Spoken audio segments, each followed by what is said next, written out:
大家好，我是 Muzi Soul。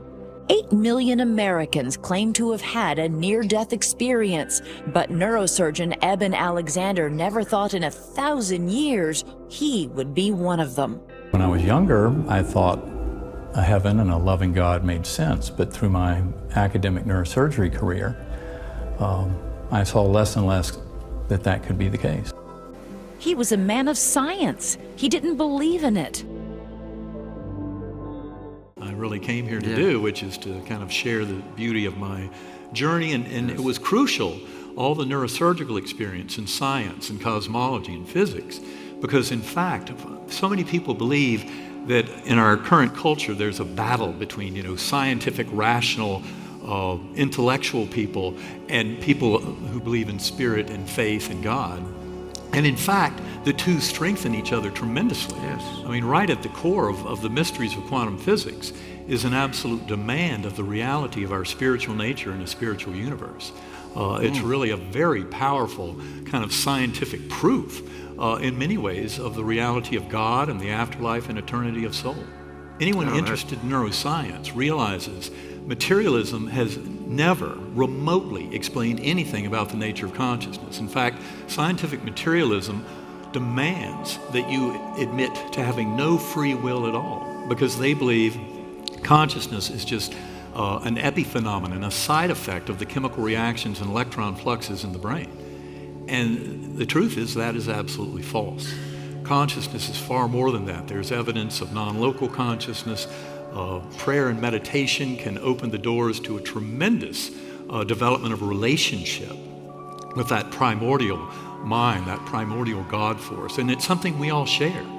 In fact, the brain is a filter, it's a reducing valve that limits conscious awareness, so that what you actually experience is the opposite of that. It's where your consciousness expands. You reunite with higher souls, souls of departed loved ones, in this brilliant realm of beauty and joy and love, basking in that beautiful ocean of pure, unconditional love of God. And it's so unexpected and so shocking. Up about 4:30 in the morning with severe back pain, headache, and then the next thing my family knew is I was lapsed into general epileptic seizures. I was in grand mal status, which meant I was just seizing and completely unconscious. And that's when they called the EMTs, took me off to the Lynchburg General Hospital emergency room, and did a lumbar puncture. Out came thick white pus under pressure. My neurologic exam showed devastation. The reality is I just went deep into coma, and it was a severe case of E. coli bacterial meningitis, which is a real shocker because almost all cases of E. coli meningitis occur in newborns. It's very rare to encounter it beyond the age of 3 months.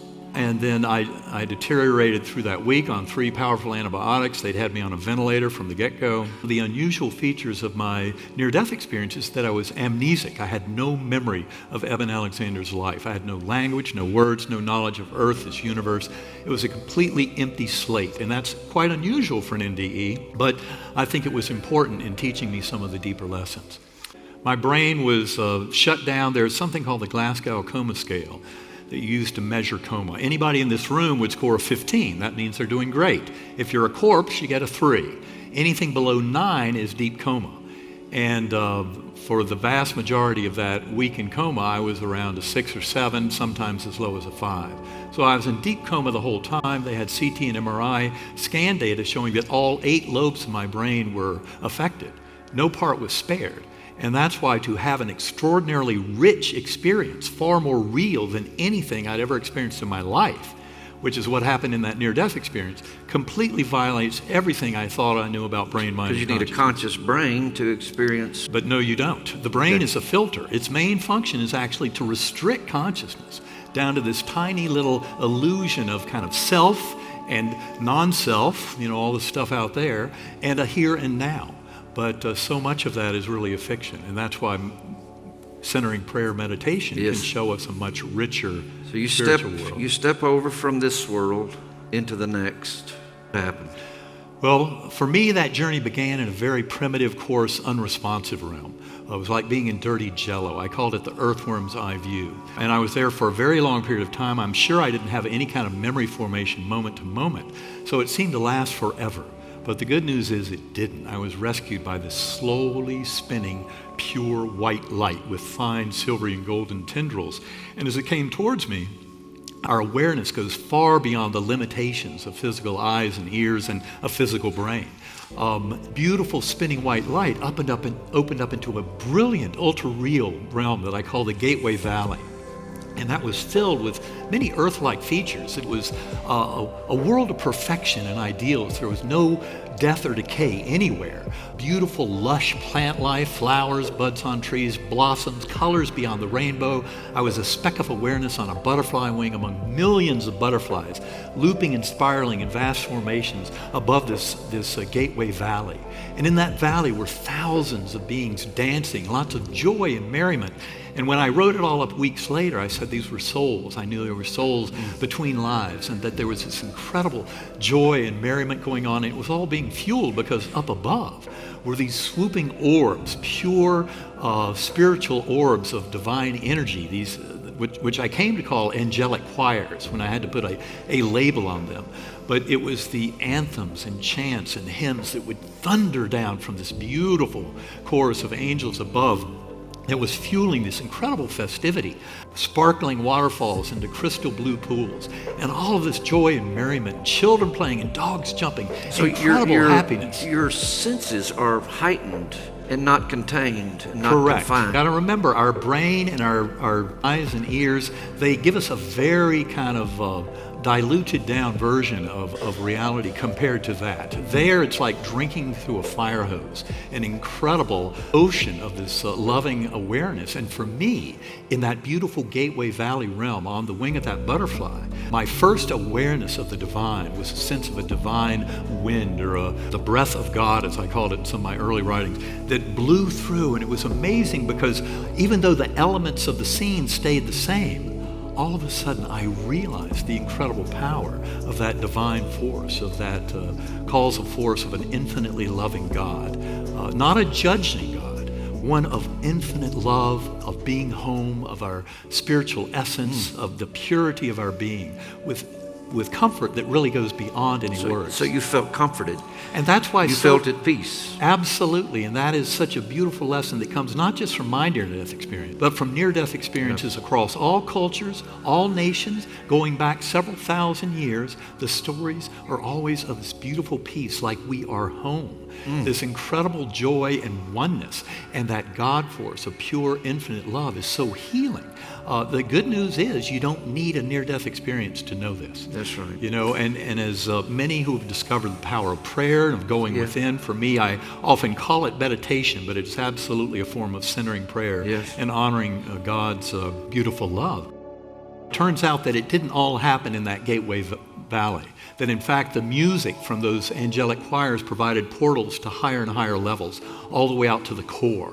And the core was infinite with that God force of love. And all in the setting of the entire material universe and lower spiritual realms having been shrunk down to this complex oversphere. That realm was this incredible oneness with the divine, a sense that our very conscious awareness is directly connected. There's no separation between us and that God force. Of course, the God force is the pure love, with absolute unconditional love for all of creation.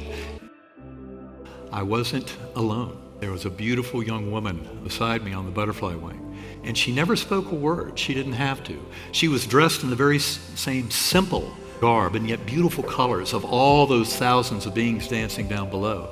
And she looked at me with her sparkling blue eyes and high cheekbones, a broad smile, soft brown hair framing her beautiful face, with a look of infinite love. And that, to me, was the essence of the journey. And I think the most important thing for me to bring back was how her awareness came into my mind. When I put it all to words weeks later in writing it all up, the message was very simple. And the thing is, I knew her so well from her mental, emotional connection with me in my mind. And yet I realized, and this was especially haunting in the months after my coma, when I started reading thousands of near-death experiences and saw that there was always a guardian angel who was somebody very crucial in your life.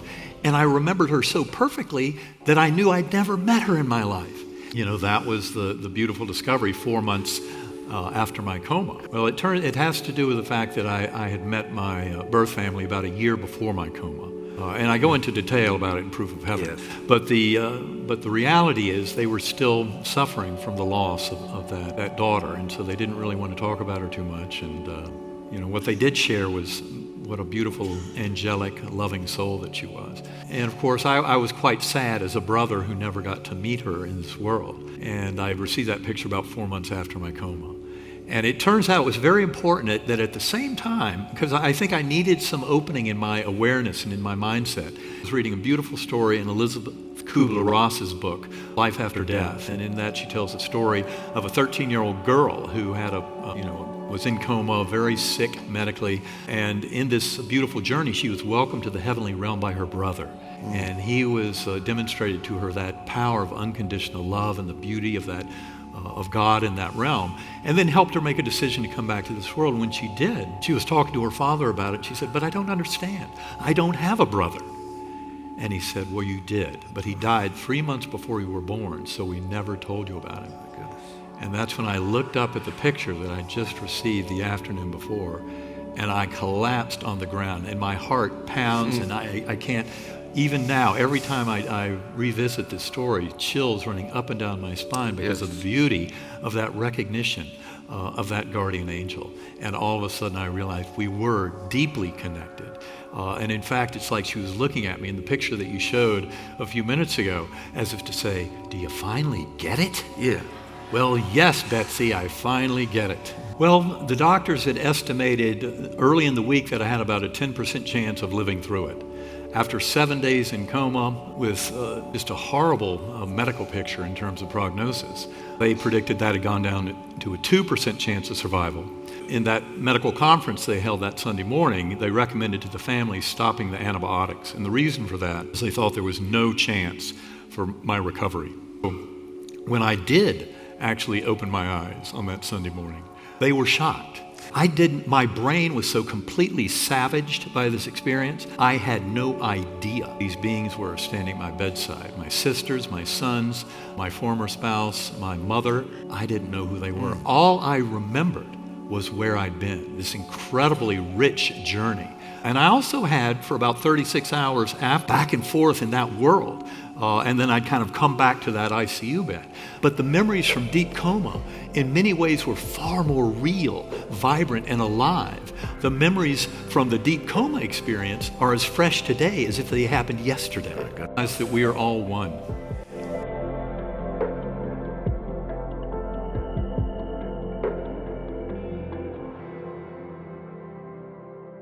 谢谢你看到我，我们下次见。